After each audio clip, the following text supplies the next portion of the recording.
หรือพระครูไทยผู้ร่มเย็นพระพุทธศาสนิกชนบำเพ็ญเจริญสติและภาวนาโอวัดป่าพุทธชินวงศารามงามล้ำเกินคำนิยามดังแดนธรรมบนพระสุธาพญานาคราชโอบเขาใหญ่องค์มุจลินปกปักรักษา909 เมตรการตาเลื่องระบินคุ้มครองภัยกราบพระพุทธมหาจักรพรรดิโลกกวิวรณ์องค์ตระหง่านยิ่งใหญ่ด้วยบารมีพระครูไทยผู้สร้างไว้เป็นศูนย์รวมใจชาวพุทธมูลนิธิพุทธสุวรรณภูมิร่วมล้อมรวมความศรัทธาสร้างส่วนรวมใจล้านนาให้มีที่พึ่งทางใจสูงสุดงานเผยแผ่พระศาสนาท่านทุ่มเท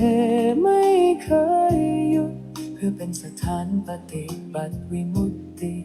จุดแสงสว่างกลางใจคนสัตนาคราชปกปักรักษาแดนธรรมเสียงสวดมนต์เช้าค่ำดังก้องกังวานทุกหนกุศลที่ท่านสรรสร้างยังราลึกในใจชนเป็นบุญตาบุญกุศลที่ได้มาย่นเยือนพะเยาโอวัดป่าพุทธชินวงศารามงามล้ำเกินคำนิยามดังแดนธรรมบนพระสุธาพญานาคราชโอบเขาใหญ่องค์มุจลินปกปักรักษา909 เมตรการตาเลื่องระบินคุ้มครองภัยกราบพระพุทธมหาจักรพรรดิโลกกวิวรณ์องค์ตระหง่านยิ่งใหญ่ด้วยบารมีพระครูไทยผู้สร้างไว้เป็นศูนย์รวมใจชาวพุทธกราบแทบเท้าด้วยศรัทธาพระครูอภิรัตน์ชินวงศ์เจตนารมณ์ท่านมั่นคงสืบสานธรรมตลอดไป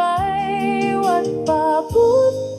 ธชินวงศารามศูนย์รวมศรัทธาแห่งชาวไทย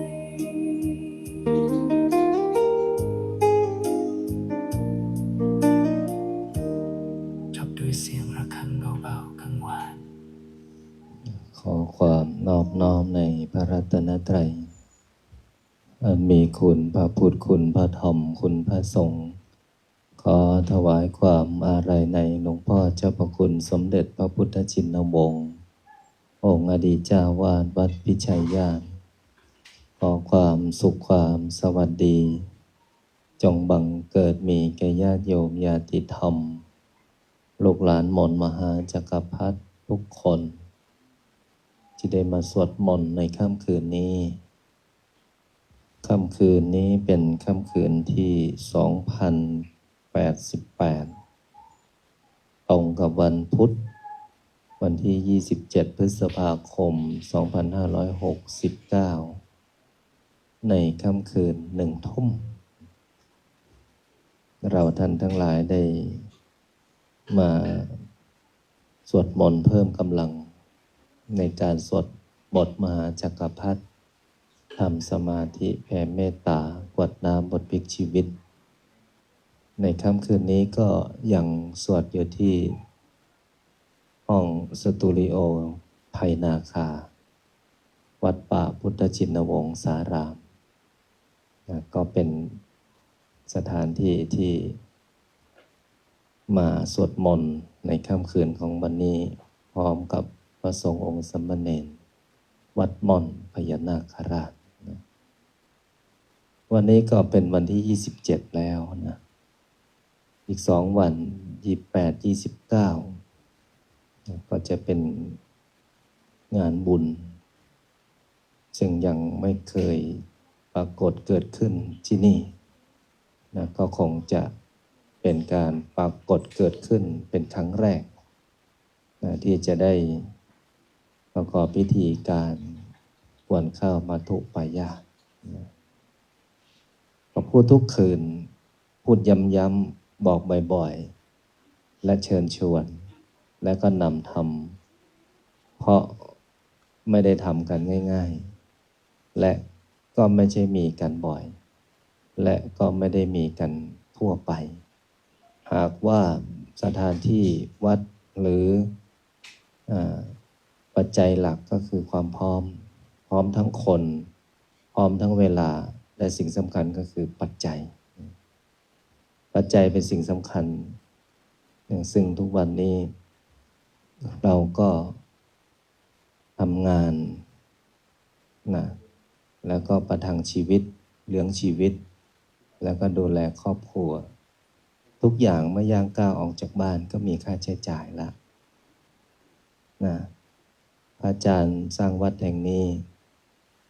ก็มีกำลังศรัทธาของญาติโยม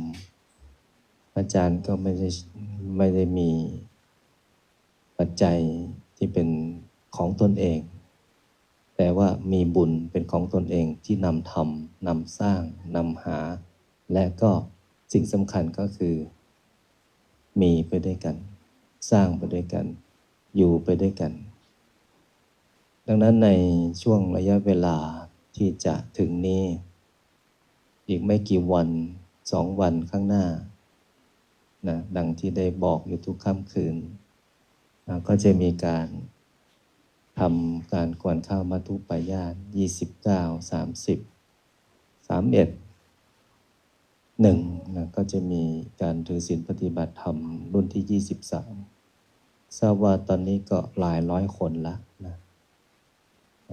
แต่ทางวัดก็พร้อมรับนะจะมากี่10 คนกี่ร้อยคนกี่พันคนก็รับได้หมดสบายมากแต่ก็ต้องแบ่งปันเอื้อเฟื้อเผื่อแผ่ไม่ว่าจะเป็นที่พักที่อยู่ที่กินนะอาหารอะไรก็แล้วแต่สิ่งเหล่านี้นั้นก็ต้องแบ่งปันกันก็มีญาติโยมที่มาปฏิบัติธรรมนะก็นำสิ่งของวัสดุที่จะมาทำอาหารก็มีมามากพอสมควรเมื่อบ่ายเย็นวันนี้พระอาจารย์เข้าไปที่ศาลาอิ่มบุญโอ้โหเสบียงเต็มหมดเลยนะเพราะนั้นสามเณรไม่ต้องห่วงเลยเสบียงมีอาจารย์วัชระมาบอกว่าสามเณรไปโรงเรียนไม่มีข้าวฉันเสียหายไหมเนรรู้ถึงไหนอายถึงนั่นไหมเพราะวัดม่อนพญานาคมีแต่เสบียงเต็มวัดแต่พระเนรอดฉันเหมือนกันเสียหายไหมเสียไหมเสียหายเพราะอะไรเพราะเนรทำให้เสียใช่ไหมวันนี้หลวงพ่อสอนสามเณรไว้สอนสามเณรบุญเกิดสอนสามเณรกระทิงสอนสามเณรอะตอมใช่ปะชื่ออะไรนะออโต้ใช่ไหมจำได้ไหมสอนว่าอะไรสามเณรกระทิงสอนว่าไงต้องอะไรต้องรักษาอะไรนะต้องรักษาชื่อเสียงของวัดไว้ใช่ไหมโอ้โหเนนไปเรียนบอกไม่มีข้าวฉันเป็นไงเสียหายใช่ไหมโอเนนไปเรียนอาจารย์ที่นั่นบอกว่าต้องเสียสละเงินของอาจารย์มาถวายภัตตาหารเพลให้สามเณรเป็นไงเสียหายไหม ก็ไม่เสียหายเพราะอาจารย์เขาตั้งใจอยากจะทำบุญ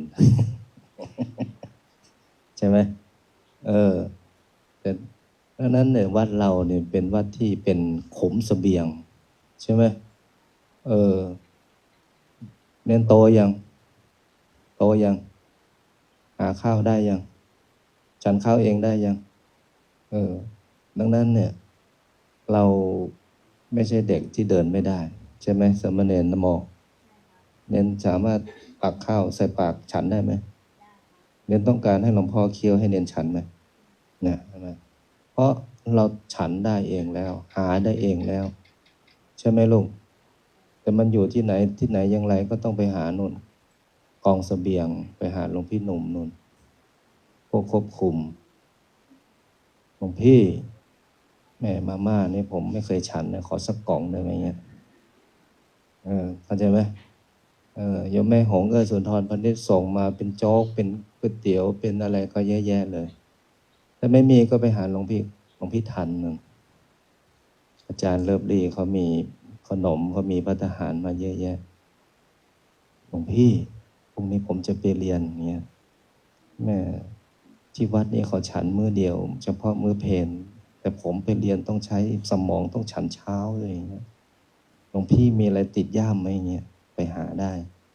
นี่ปัญญาเอาตัวรอดเข้าใจไหมข้าวมันอยู่ตรงไหนลูกข้าวอยู่ไหน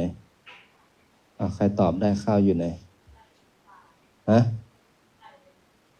เดี๋ยวต่อไปต้องให้สมณเณรมาเล่าพุทธประวัติ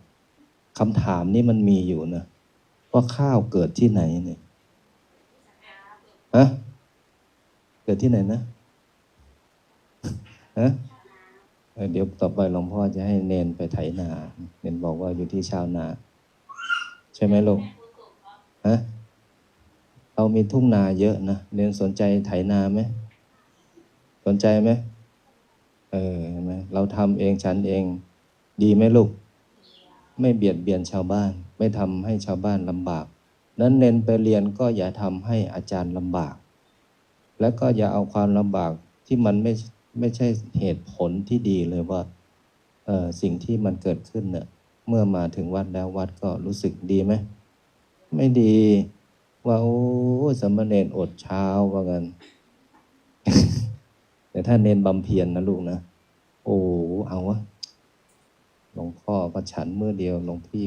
พันก็ฉันมื้อเดียวหลวงพี่หนุ่มใหญ่พี่หนุ่มเล็กก็ฉันมื้อเดียว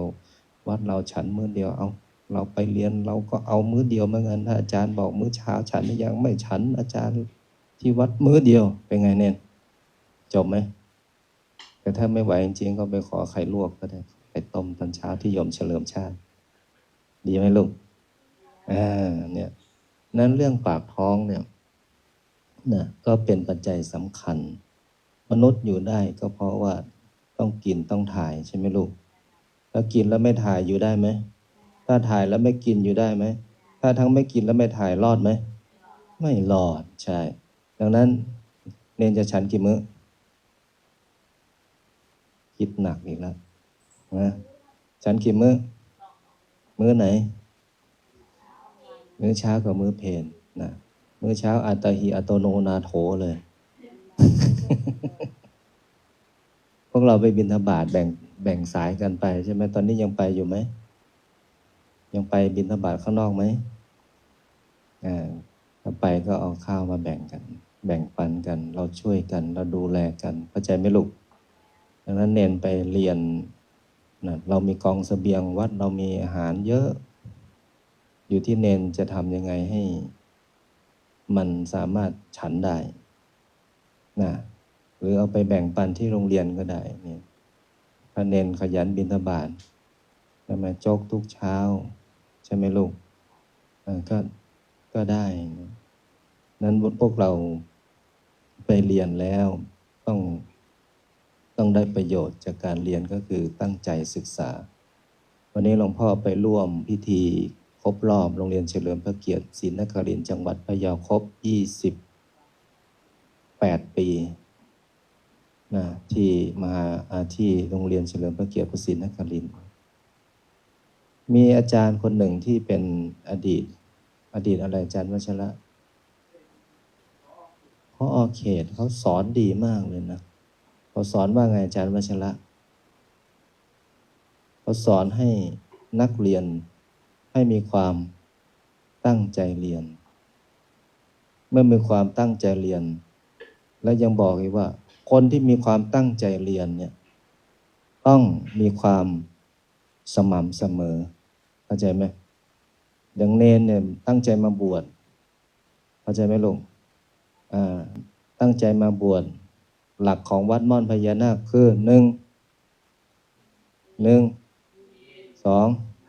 3 4 5นี่เห็นไหมเราตั้งใจแล้วเรารู้อยู่แล้วว่าเรามาวัดม่อนพญานาคเราต้องปฏิบัติเช่นนี้เมื่อเราเข้าห้องเรียนเราก็ต้องตั้งใจเรียนตั้งใจฟังและสิ่งสำคัญก็คือความสม่ำเสมอไม่ว่าจะเป็นพระเป็นเณรหรือเป็นโยมเนี่ยความสม่ำเสมอนี่เป็นสิ่งสำคัญความสม่ำเสมอมันจะมาคู่กับอะไรรู้ไหมสมณเณรนโมมาคู่กับความเสมอต้นเสมอปลาย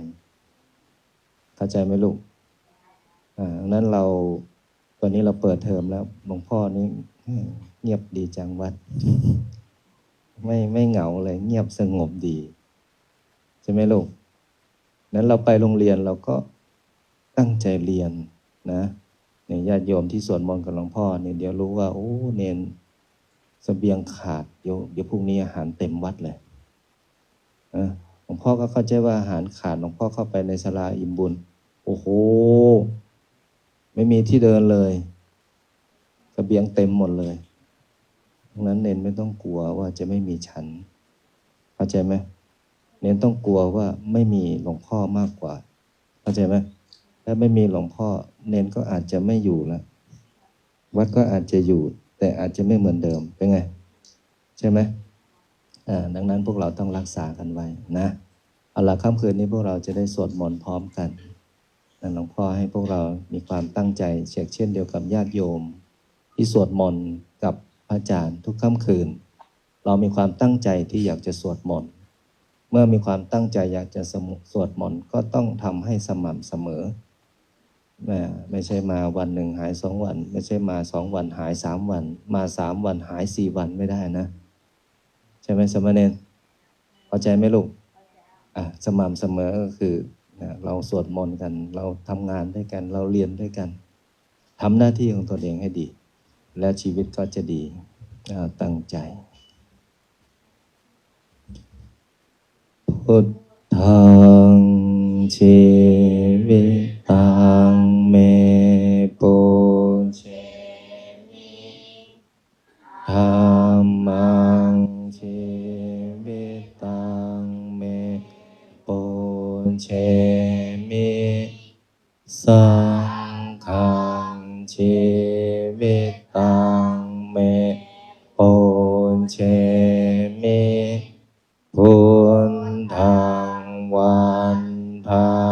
มิธัมมังวันธามิสังฆังวันธามิโคอุปัชฌาย์อาจาริยะคุณังวันธามิมาตาปิโตคุณังวันธามิขันไตรสิกขาคุณังวันธามินะโมตัสสะภะคะวะโตสัมมาสัมพุทธัสสะนะโมตัสสะภะคะวะโตอะ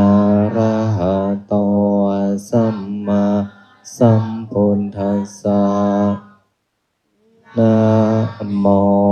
ตัสสะภะคะวะโตอะระหะโตสัมพุทธัสสะพุทธังสรณังคัจฉามิธัมมัง สรณังคัจฉามิสังฆังสรณังคัจฉามิทุติยมปิสรณังคัจฉามิทุติยมปิมังสรณังคัจฉามิทุติยมปิขังสรณังคัจฉามิตติยมปิพุทธังสรณังคัจฉามิตติยมปิมังสรณังคัจฉามิตติยมปิสรณังคัจฉามิปานาติปาตาเวระมะนิสิกขาปะทังสมาธิยามิอาทินนาทานาเวระมะนิสิกขาปะทังสมาธิยามิกาเมสุมิจฉาจาราเวระมะนิสิกขาปะทังสมาธิยามิวันทาเวระมะนิสิกขาปะทังสมาธิยามิสุราเมรยะมัชฌะปมาทัฏฐานาเวระมะนิสิกขาปะทังสมาธิยามิอิมานิปัญจปทานิสมาธิยามิอิมานิปัญจปทานิสมาธิยามินิปัญจสิกขาปัฏฐานิสมาธิยามิสีเรนะสุขติงสีเลนะโภคสัมปทาสีเรนะนิพุติงยันติวิโสทะเยนะโมตัสสะภะคะวะอะระหะโตสัมมาสัมพุทธัสสะนะโมตัสสะภะคะวะโตอะระหะโตสัมมาสัมพุทธัสสะนะโมตัสสะ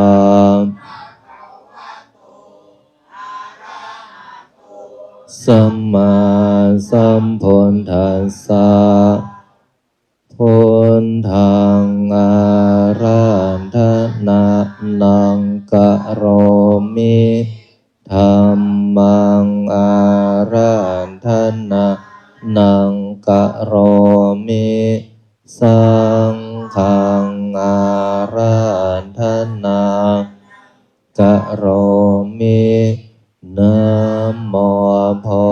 ธิสัตโตอาคันติมา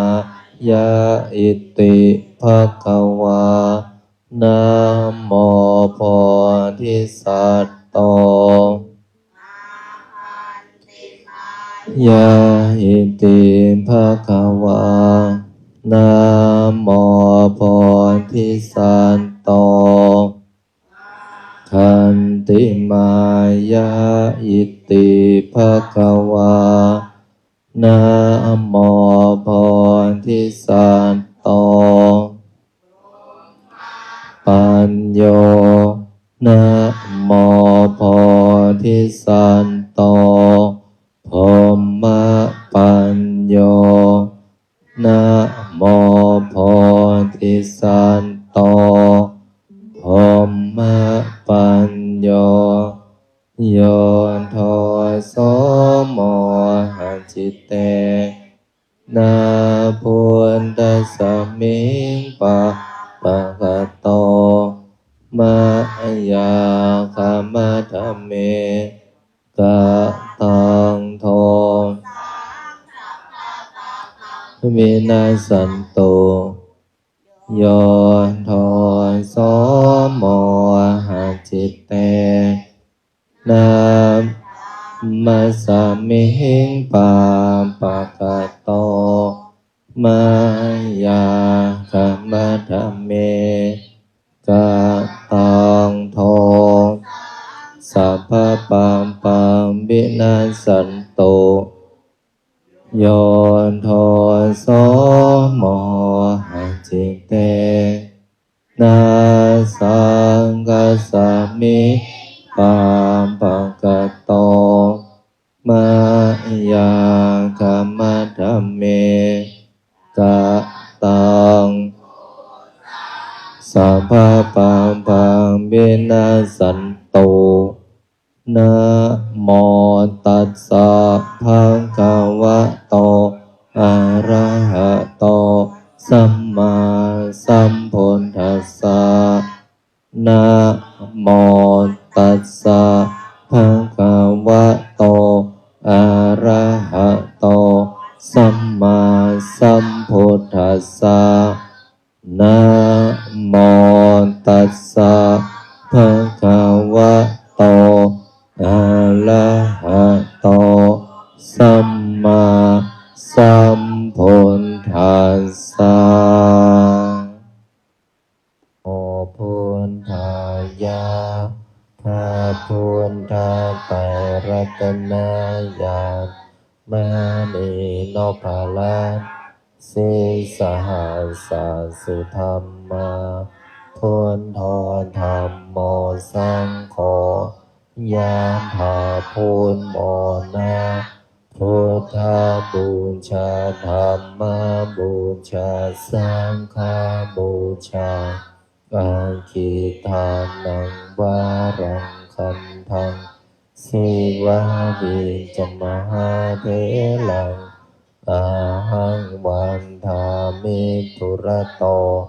อาหังวันทามิธาตุโยอาหังวันทามิสัพพะโตพุทธังธัมมังสังฆังปุญเช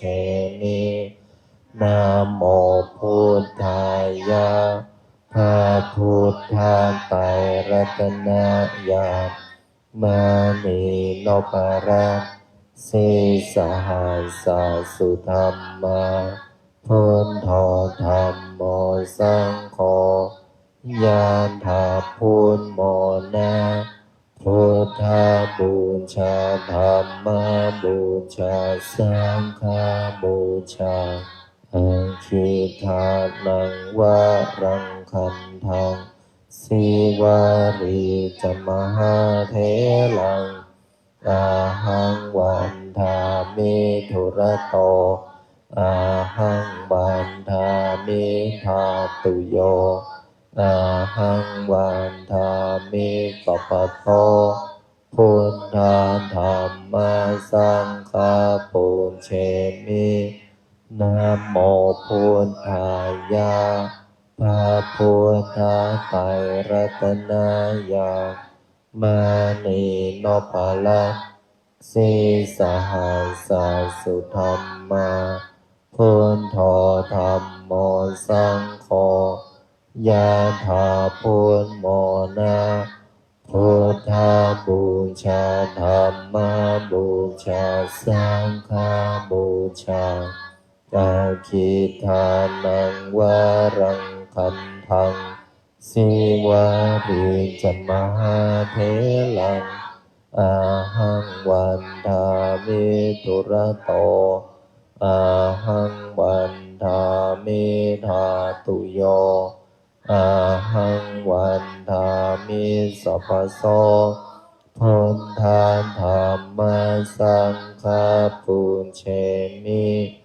นะโมพุทธายะพระพุทธไตรรัตนญาณมานีโนปรัตสิสหัสสสุธรรมาพุทโธธรรมโมสังโฆยะถาพุทโมนะพุทธบูชาธรรมบูชาสังฆบูชาอาคิตานังวารังคันทังสิวาริจะมหาเถลังอาหังวันทามิตุระโตอาหังวันทามิธาตุโยอาหังวันทามิสัพพโสพุทธานธรรมสังฆาปุญเชมินะโมพุทธายะพระพุทธไตรรัตนญาณมานีโนปลัสสิสหัสสสุธรรมาพุทโธธรรมโมสังโฆยะถาพุทโมนะพุทธบูชาธรรมบูชาสังฆบูชากาคิทานังวารังคันทังสิวาริจะมหาเถลังอาหังวันทามิตุระโตอาหังวันทามิธาตุโยอาหังวันทามิสัพพโสพุทธานธรรมสังฆาปุญเชมินะโมพุทธายะพระพุทธไตรรัตนญาณมานีโนปลัสสิสหัสสสุธรรมาพุทโธธรรมโมสังโฆยะถาพุทโมนะพุทธบูชาธรรมบูชาสังฆบูชากาคิทานังวารังคันทังสิวาริจะมหาเถลังอาหังวันทามิตุระโตอาหังวันทามิธาตุโยอาหังวันทามิสัพพโสพุทธานธรรมสังฆาปุญเชมินะโมพุทธายะพระพุทธไตรรัตนญาณมานีโนปลัสสิสหัสสสุธรรมาพุทโธธรรมโมสังโฆยะถาพุทโมนะพุทธบูชาธรรมบูชาสังฆบูชากาคิทานังวารังคันทังสิวาริจะมหาเถลังอาหังวันทามิตุระโตอาหังวันทามิธาตุโยอาหังวันทามิสัพพโสพุทธานธรรมสังฆาปุญเช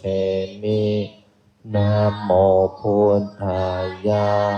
พระพุทธไตรรัตนญาณ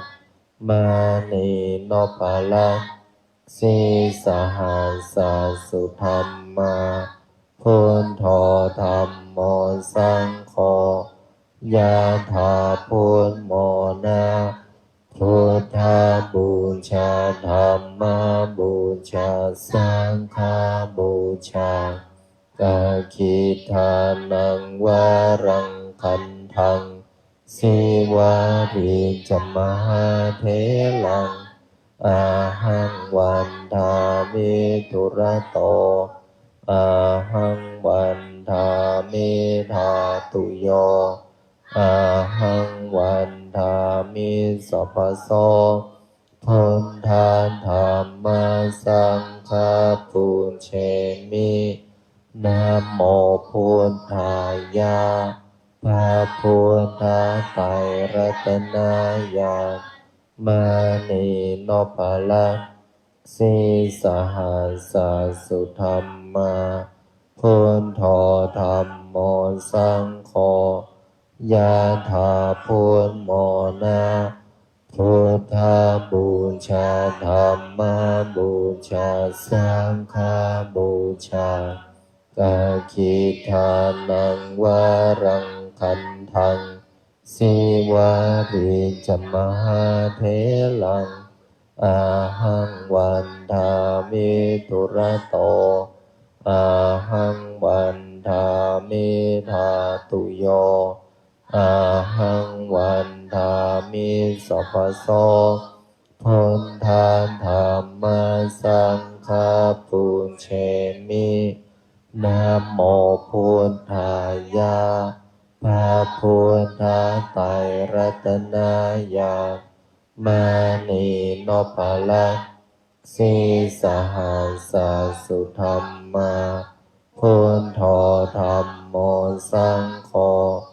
ยะถาพุทโมนะพุทธบูชาธรรมบูชาสังฆบูชากาคิทานังวารังคันทังสิวาริจมหาเทลังอาหังวันทามิทุระโตอาหังวันทามิธาตุโยอาหังวันทามิสัพพโสพุทธาธัมมาสังฆาปุญเชมินะโมพุทธายะพระพุทธไตรรัตนายามานีโนภลักสีสหัสสุธรรมาพุทโธธรรมโมสังโฆยะถาพุทโมนะพุทธบูชาธรรมบูชาสังฆบูชากาคิทานังวารังคันทังสิวาริจมหาเทลังอาหังวันทามิทุระโตอาหังวันทามิธาตุโยอาหังวันทามิสัพพโสพุทธาธัมมาสังฆาปุญเชมินะโมพุทธายะพระพุทธไตรรัตนายามานีโนภลักสีสหัสสุธรรมาพุทโธธรรมโมสังโฆยะถาพุทโมนะพุทธบูชาธรรมบูชาสังฆบูชากาคิทานังวารังคันทังสิวาริจมหาเทลังอาหังวันทามิทุระโตอาหังวันทามิธาตุโยอาหังวันทามิสัพพโสพุทธาธัมมาสังฆาปุญเชมินะโมพุทธายะพระพุทธไตรรัตนายามานีโนภลักสีสหัสสุธรรมาพุทโธธรรมโมสังโฆยะถาพุทโมนะพุทธบูชาธรรมบูชาสังฆบูชากาคิทานังวารังคันทัง สิวาริจมหาเถลังอาหังวันทามิทุระโตอาหังวันทามิธาตุโยอาหังวันทามิสัพพโสพุทธาธรรมสังฆาปุญเชมินะโมพุทธายะพระพุทธไตรรัตนญาณมานีโนภาลักสีสหัสสุธรรมาพุทโธธรรมโมสังโฆยะถาพุทโมนาพุทธบูชาธรรมบูชาสังฆบูชากาคิทานังวารังคันทังสิวาริจมหาเถลังอาหังวันทามิทุระโตอาหังวันทามิธาตุโยอาหังวันทามิสัพพโสพุทธาธรรมสังฆาปุญเชมินะโมพุทธายะพระพุทธไตรรัตนญาณมานีโนภาลักสีสหัสสุธรรมาพุทโธธรรมโมสังโฆยะถาพุทโมนาพุทธบูชาธรรมบูชาสังฆบูชากาคิทานังวารังคันทังสิวาริจมหาเถลังอาหังวันทามิทุระโตอาหังวันทามิธาตุโยอาหังวันทามิสัพพโสพุทธาธรรมสังฆาปุญเชมินะโมพุทธายะพระพุทธไตรรัตนญาณมานีโนภาลักสีสหัสสุธรรมาพุทโธธรรมโมสังโฆยะถาพุทโมนาพุทธบูชาธรรมบูชาสังฆบูชากาคิทานังวารังคันทังสิวาริจมหาเถลังอาหังวันทามิทุระโตอาหังวันทามิธาตุโยอาหังวันทามิสัพพโสพุทธาธรรมสังฆาปุญเชมินะโมพุทธายะพระพุทธไตรรัตนญาณมานีโนภาลักสีสหัสสุธรรมาพุทโธธรรมโมสังโฆยะถาพุทโมนาพุทธบูชาธรรมบูชาสังฆบูชากาคิทานังวารังคันทังสิวาริจมหาเถลังอาหังวันทามิทุระโตอาหังวันทามิธาตุโยอาหังวันทามิสัพพโสพุทธาธรรมสังฆาปุญเชมินะโมพุทธายะพระพุทธไตรรัตนญาณมานีโนภาลักสีสหัสสุธรรมาพุทโธธรรมโมสังโฆยะถาพุทโมนาพุทธบูชาธรรมบูชาสังฆบูชากาคิทานังวารังคันทัง สิวาริจมหาเทลังอาหังวันทามิตุระโตอาหังวันทามิธาตุโยอาหังวันทามิสัพพโสพุทธาธรรมสังฆปุญเชมินะโมพุทธายะพระพุทธไตรรัตนญาณมานีโนปะละสีสหัสสุธรรมาพุทโธธรรมโมสังโฆยะถาพุทโมนาพุทธบูชาธรรมบูชาสังฆบูชา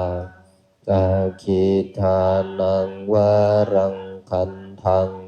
สิวาริจมหาเทลังอาหังวันทามิตุระโตอาหังวันทามิธาตุโยอาหังวันทามิสัพพโสพุทธาธรรมสังฆปุญเชมินะโมพุทธายะพระพุทธไตรรัตนญาณมานีโนปะละสีสหัสสุธรรมาพุทโธธรรมโมสังโฆยะถาพุทโมนาพุทธบูชาธรรมบูชาสังฆบูชากาคิทานังวารังคันทังสิวาริจมหาเทลังอาหังวันทามิตุระโตอาหังวันทามิธาตุโยอาหังวันทามิสัพพโสพุทธาธรรมสังฆปุญเชมินะโมพุทธายะพระพุทธไตรรัตนญาณมานีโนปะละสีสหัสสุธรรมาพุทโธธรรมโมสังโฆยะถาพุทโมนาพุทธบูชาธรรมบูชาสังฆบูชาอาคิทานังวารังคันทังสิวาริจมหาเทลังอาหังวันทามิตุระโตอาหังวันทามิธาตุโยอาหังวันทามิสัพพโสพุทธาธรรมสังฆปุญเชมิ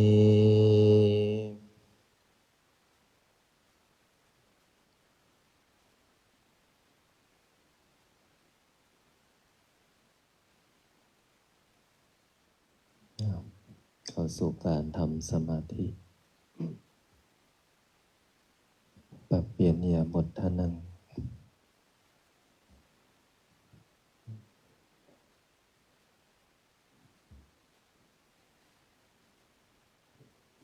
เอาขวาทับเท้าซ้ายมือขวาทับมือซ้ายตัวตรงหน้าตรงหลังตรงคอตรงหลับตาลงปิดวาจาหายใจเข้าลึกๆหายใจออกยาวๆผ่อนคลายอารมณ์สบายๆไม่เพ่งไม่เก่งไม่ส่งจิตไปในที่หนึ่งที่ใดจิตอยู่กับลมหายใจหายใจเข้าพุทหายใจออกโท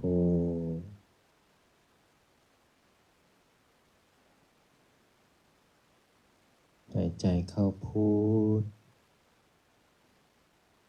หายใจออกโท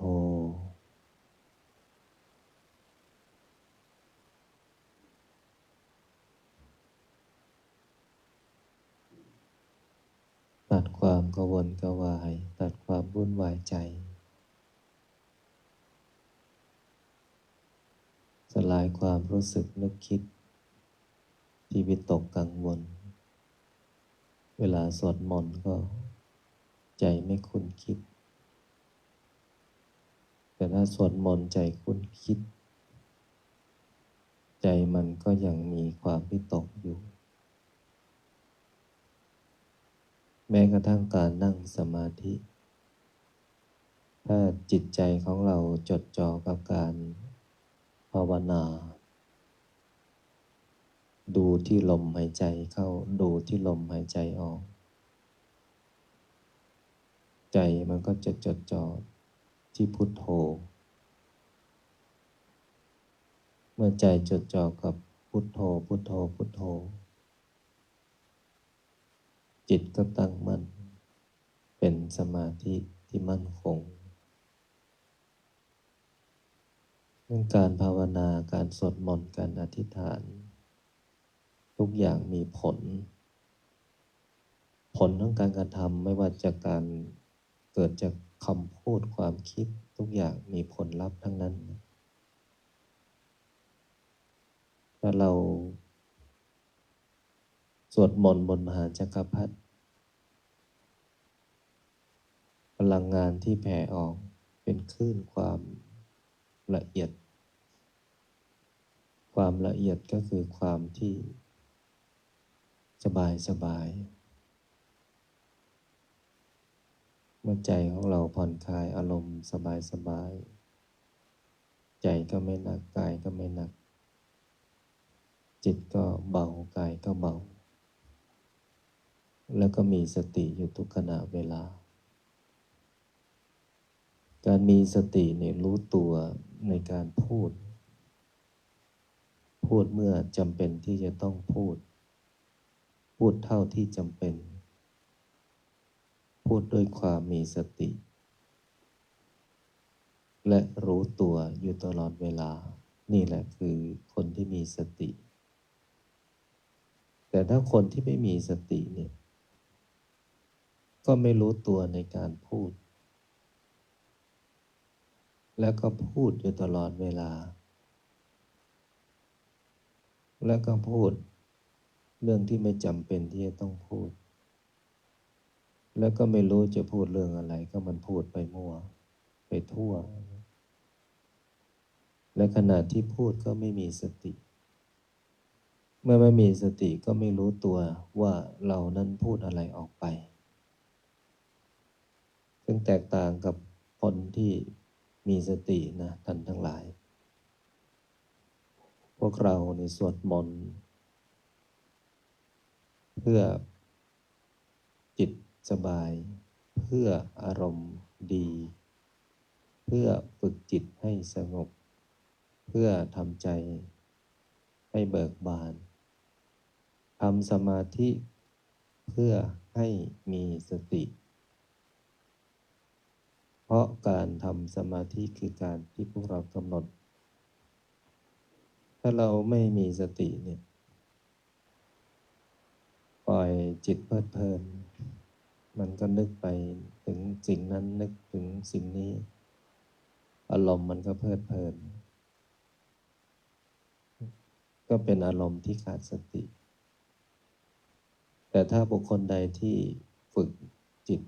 ตัวเองดีเนี่ยบุคคลนั้นจะมีสติอยู่ตลอดบุคคลที่มีสติคือบุคคลที่สงบบุคคลที่มีสติคือบุคคลที่นิ่งบุคคลที่มีสติคือบุคคลที่ทำมากกว่าพูดบุคคลที่มีสติคือบุคคลที่จิตนั้นรู้สึกเป็นพลังงานที่ดีนั้นจิตสำคัญนะพวกเราฝึกกันทุกวันทุกวันทุกคืนทุกคืนเนี่ยถ้าจิตยังไม่ดีก็ถือว่ายังไม่ผ่าน จิตไม่ดีดูตรงไหนดูที่การกระทำการกระทำที่ไม่ดีดูตรงไหนดูที่คำพูดคำพูดไม่ดีตรงไหนดูที่ความคิดความคิดไม่ดีตรงไหนก็คือตรงจิตของบุคคลนั้นดูคนดูที่จิตกว่าจะดูที่จิตได้ยากเหมือนกันนะก็ต้องอยู่ด้วยกันอย่างพวกเรามาอยู่วัดด้วยกันเนี่ยเรารู้กันเราเห็นกันเราเข้าใจกันเราแบ่งปันกันเราให้อภัยกันเรารู้กันเห็นกันแล้วเราก็อยู่ด้วยกันเป็นครอบครัวใหญ่เรามาจากหลายที่แต่มารวมกันอยู่ในที่เดียวกันนั่นหมายถึงว่าพวกเราเนี่ยเคยอยู่ด้วยกันมาแล้วเป็นพ่อกันมาเป็นแม่กันมาเป็นลูกกันมาเป็นพี่กันมาเป็นน้องกันมาเป็นญาติกันมาเป็นมิตรกันมาและเป็นบุญร่วมกันที่มาได้อยู่ด้วยกันเนี่ยอยู่ๆจะมาอยู่ด้วยกันมันเป็นไปไม่ได้แม้กระทั่งญาติโยมที่อยู่ทางบ้านที่อยู่สวดมนต์กับพระอาจารย์ทุกคืนถ้าพวกเราไม่เคยสวดไม่เคยทำไม่เคยมีไม่เคยได้ไม่มีหรอกที่จะมาอยู่ด้วยกันทำด้วยกันไม่มีคน60 กว่าล้านกว่าคนทำไมไม่ทำด้วยกันทำไมไม่อยู่ด้วยกันทำไมไม่รู้จักกันทุกคนก็เพราะว่าถูกกำหนดเฉพาะกลุ่มนะและก็ถูกกำหนดเฉพาะบุคคลและก็ถูกกำหนดเฉพาะสถานที่ดังนั้นพวกเราทุกคนที่มาอยู่มาบวชมาฉันมาสวดมนต์ทั้งทางบ้านในประเทศต่างประเทศตลอดถึงญาติโยมตลอดถึงพระภิกษุสงฆ์องค์สามเณรเราอยู่ด้วยกันไม่ใช่วัน2 วัน2,000 กว่าคืนนะท่านทั้งหลาย2,000 กว่าคืนก็นับปีดูสิว่ามันกี่ปีแล้วกี่ปีแล้วที่เราอยู่ด้วยกันไม่ใช่วัน 2 วันนะท่านไอ้ที่นับได้ก็คือ2,000 กว่าคืนไอ้ที่ไม่นับอีกที่มันล่วงเลยไปอีกกี่100 คืนล่ะไม่ต้องนับก็ได้แต่เรารู้ว่าเราทำอะไรในแต่ละวันคืนแต่ถ้านับมันก็เป็นความรู้สึกว่าเราก็อดทนนะเราก็ทำได้นะอย่างน้อยเราก็มีกำลังใจว่าเรานี่สวดมนต์มา2,000 กว่าคืนแล้วนะบทมหาจักรพรรดิเออมันเมื่อคิดแล้วก็พูดแล้วก็มองดูตัวเองเนี่ยเราก็ทำได้เนี่ยเป็นสิ่งที่น่าชื่นชมน่าอนุโมทนาก็ขอให้พวกเรามีความสุขกับการสวดมนต์มีความสุขกับการทำสมาธิและมีความสุขที่ยังอยู่ด้วยกันและมีความสุขในการสร้างบุญไปด้วยกันและจงมีความสุขในบุญในสิ่งที่พวกเราทำด้วยกันทุกค่ำคืนและบุญนี่แหละก็จะเป็นสิ่งติดตามตัวเหมือนเงาตามติดไปทุกภพชาติไม่สูญหายไม่สิ้นสุดภพชาติยังสิ้นสุดแต่บุญกุศลไม่มีที่สุดสิ้นจะตามติดตามไปตลอดเมื่อเรายังต้องกลับเวียนว่ายแต่เกิดหากแม้นว่าบุญบารมีที่สะสมนำพาให้พวกเราได้บรรลุมรรคผลนิพพานก็ดับสูญไปดังนั้นขอชื่นชมและขออนุโมทนาในกุศลที่พวกเราได้บำเพ็ญไปด้วยกัน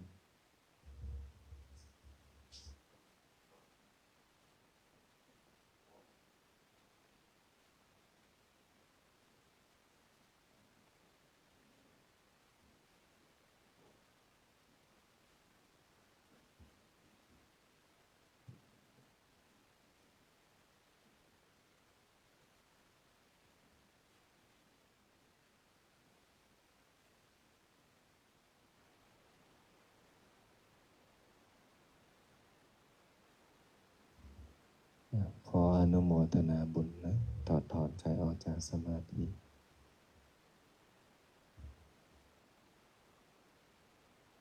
ตั้งใจแผ่เมตตากรวดน้ำบนพลิกชีวิต โมพร้อมกัน3 จบนะโมตัสสะภะคะวะโตอะระหะโตสัมมาสัมพุทธัสสะนะโมตัสสะภะคะวะโตอะระหะโตสัมมาสัมพุทธัสสะนะโมตัสสะภะคะวะโตพุทธังสรณังคัจฉามิพระพุทธเจ้าเป็นที่พึ่งเป็นสรณะของข้าพเจ้าธัมมังสรณังคัจฉามิพระธรรมเป็นที่พึ่งเป็นสรณะของข้าพเจ้าสังฆังสรณังคัจฉามิพระสงฆ์เป็นที่พึ่งเป็นสรณะของข้าพเจ้าสิทธัตโธอะสะโมโลเกพระพุทธเจ้าท่านมีพระนามว่าสิทธัตถะพระพุทธเจ้าไม่มีผู้อื่นผู้ใดเสมอเปี่ยมในโลกนะโมโพธิสัตว์โตอาคันติมายะอิติภควาสิริวิชโยนะโมพุทธายะอิมินากตปุญเยนะโดยอำนาจบุญกุศลที่เกิดจากการให้ทานรักษาศีลปฏิบัติธรรมสวดมนต์บทมหาจักรพรรดิทำสมาธิแผ่เมตตาวดน้ำบทพลิกชีวิตในค่ำคืนนี้ขอน้อมถวายเป็นพุทธบูชาธรรมบูชาสังฆบูชาและขอน้อมถวายแด่ครูบาอาจารย์อันมีหลวงปู่ทวดสมเด็จพระพุทธาจารย์โตพรหมรังสีครูบาเจ้าศรีวิชัยนักบุญแห่งล้านนาหลวงปู่ดูเจ้าของหม่นมหาจักรพรรดิหลวงพ่อเกษมหลวงพ่อคูณหลวงพ่อเจ้าประคุณสมเด็จพระพุทธชินวงศ์สมศักดิ์อุปาสมะมหาเถระองค์อดีตเจ้าอาวาสวัดพิชัยญาติทุกรูปและหลวงตามาเป็นที่สุดและขออุทิศน้อมถวายเป็นพระราชกุศลแด่ดวงทิพวิญญาณของอดีตบุรพมหากษัตริย์ไทยทุกพระองค์ทุกสมัยและขอน้อมถวายเป็นพระราชกุศลแด่พระบาทสมเด็จพระวชิรเกล้าเจ้าอยู่หัวพระบรมวงศานุวงศ์ทุกพระองค์และขออุทิศน้อมถวายเป็นพระราชกุศลแด่ดวงทิพวิญญาณของสมเด็จพระนางเจ้าสิริกิติ์พระบรมราชินีนาถพระบรมราชชนนีพันปีหลวงและขออุทิศแด่ดวงวิญญาณของสมเด็จเจ้าพระยาบรมมหาพิชัยญาติพาดบุญนาคผู้สร้างวัดพิชัยญาติขอส่วนผลบุญนี้จงสำเร็จแก่บิดามารดาอันมีชื่อว่าขอให้บิดามารดาของข้าพเจ้าจงมีแต่ความสุขขอส่วนผลบุญนี้จงสำเร็จแก่ครูประชาอาจารย์ญาติพี่น้องทั้งหลายเจ้ากรรมนายเวรทั้งหลายเจ้าที่เจ้าทาง เจ้าที่ที่บ้าน เจ้าที่ที่ทำงาน เจ้าที่ที่วัดพิชัยญาติเจ้าที่ที่วัดป่าพุทธชินวงศาราม เทวดาประจำกายของข้าพเจ้า เทวดา16 ชั้นฟ้า 15 ชั้นดิน 14 ใต้บาดาล เปรตทั้งหลาย สรรพสัตว์ทั้งหลาย มากมาย ไม่มีประมาณ ทั้ง31 ภูมิ พระแม่ธรณี พระแม่คงคา แม่พระเพิง แม่พระพาย แม่พระโพธิ์สมท้าวจตุโลกบาลทั้งสี่ท้าววิรูปังค์ท้าววิรุฬหงส์ท้าวทัตตรอนท้าวเวสสุวรรณผู้เป็นใหญ่ ในทิศทั้งสี่พระสยามเทวาธิราชเจ้าเหล่าพญาครุฑทั้งหลายเหล่าพญานาคทั้งหลาย ทั้งสี่ตระกูล นาคาธิบดี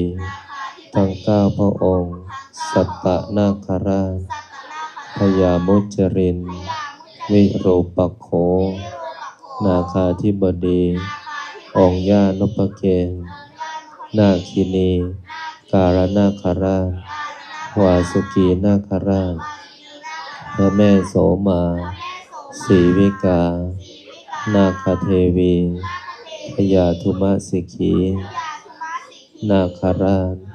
พญานาคกวานพะเยาพญาสุวรรณ นาคราช เราพญานาคทั้งหลาย เราพญางูทั้งหลาย องค์พญางูเผือกณสถานที่แห่งนี้ ขอท่านทั้งหลาย จงขึ้นมา จงมาอนุโมทนา จงมีส่วนในบุญ ขอส่วนผลบุญนี้ จงส่งผลให้ข้าพเจ้า จะกระทำการงานสิ่งใด ในพื้นปัตตภีนี้ ไม่ว่าบนบก ในน้ำ ในอากาศ ขอการงานสิ่งนั้น จงพันสำเร็จ คำว่าไม่ได้ คำว่าไม่มี คำว่าขัดข้อง อุปสรรคใดๆ ปัญหาใดๆ ต่อการดำเนินชีวิต การงาน การเงิน บริวาร สุขภาพ โรคร้าย โรคเวร โรคกรรม ที่รักษาไม่หาย จงบารายหายสูญจากตัวของข้าพเจ้า ขอให้คำอธิษฐานจิตกรวดน้อมบทพลิกชีวิต ในค่ำคืนนี้ จงมีฤทธิ์มีเดชมีอานุภาพ ทันตาเห็น ติดตัวตามข้าพเจ้า ไปทุกภพทุกชาติตราบกระทั่ง เข้าสู่พระนิพพาน นิพพานะ ปัจจโยโหตุตั้งใจกรวดน้ำในบทอิมินาเป็นภาษาบาลีพร้อมกัน อิมินาบุญญากรรมินาอุปัชฌายกุณัตราจาริโยปการาจามาตาตากาสุริโยจันทิมาราชาคุณวันตานาราปิจาจาอินทาจาโรตัปปะลังจาเทวตายโมมิตามโนสัจจมัจจตาสัมเปสันตาสุขีหนโตบุญญาณิปกาตานิเมสุขันจติวิทังทะโวมาตังอิมินาบุญญาคาเมนะอิมินาโอติเสนาจาคิปะสุลาเปเจวัตานุปัฏฐานานังเยสันตาเนวินาธัมมายาวะนิพพานะโตมะมานะสันโต ยะถาจาโตภะเวภะเวอุชุจิตตังสติปัญญาระพันตุโนกาสังกาตุนจาวิริเยโสเมพุทธาจิปวะโรนาโทธัมโมวโรตโมนาโทปัญเจกาพุทโธจานาโทตะโรมะมังเตโสตมานุภาเวนะลาพันโตมาสัมเพพุทธาสัพเพสัพเพสังฆาภาราปัตตาปัญเจกานันปารังอรหันตานันจะเตนเชนะราคัมพันธามิสัมปัสโสสัมเพพุทธาสัมเพธัมมาสัมเพสังฆาพลัมปัตตาปัจเจกานันจะยังทารังอรหันตานันราคัมพันธามิสัมปัสโสสัมเพพุทธสัมเพธัมมาสัมเพสังฆาพลัมปัตตาปัจเจกานันจะยังอรหันตานันจะเตเชนารังปันธามิสัมปัสโสพุทธังอธิษฐามิธัมมังอธิษฐามิสังฆังอธิษฐามิขออำนาจบุญกุศลที่เกิดจากการสวดมนต์บทมหาจักรพรรดิธรรมสมาธิแผ่เมตตากวดน้ำบทพลิกชีวิตในค่ำคืนของวันนี้บุญใดกุศลใดที่สำเร็จแล้วจงประสิทธิประทานพรให้ลูกหลานหม่อนมหาจักรพรรดิทุกคนทุกท่านจงมีแต่ความสุขความเจริญนึกคิดทำปรารถนาสิ่งใดขอให้สิ่งนั้นพันสำเร็จสมความปรารถนาทุกประการอีกทั้งขอให้ทุกคนอย่าอดอย่าอยากอย่ายากอย่าจนให้มั่งมีร่ำรวยเงินทองมีสุขภาพร่างกายที่แข็งแรงมีอายุขัยที่ยืนยาวถึง100 ปีทุกท่านทุกคนเทอ